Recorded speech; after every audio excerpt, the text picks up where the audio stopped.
Hello साथीहरू, welcome back छ फेरि आजको एउटा नयाँ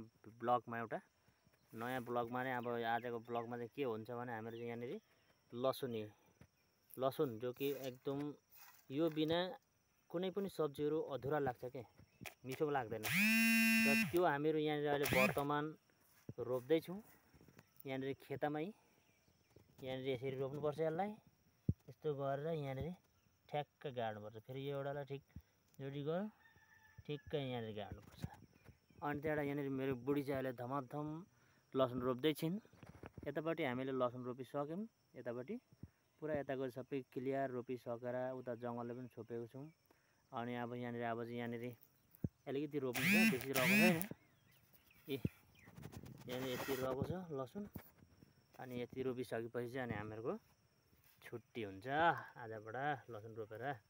अहिले अब लसुन त बहुत इम्पोर्टेन्ट नै भनिन्छ। अब सब्जीमा मासुमा धेरै मिल्छ यो, ननभेजमा यो हालेन भने त्यति स्वाद लाग्दैन के। अनि उता पछाडि चाहिँ खेतहरू छ। अनि हामीले चाहिँ यहाँनिर बारीमा लसुन रोप्दैछौँ। ल साथीहरू, सबैजनाले मिलेर सपोर्ट गरिरहनु होला, लाइक कमेन्ट अनि सब्सक्राइब गरेर च्यानललाई। अहिले लिन्छु बिदा, फेरिलाई बाई बाई।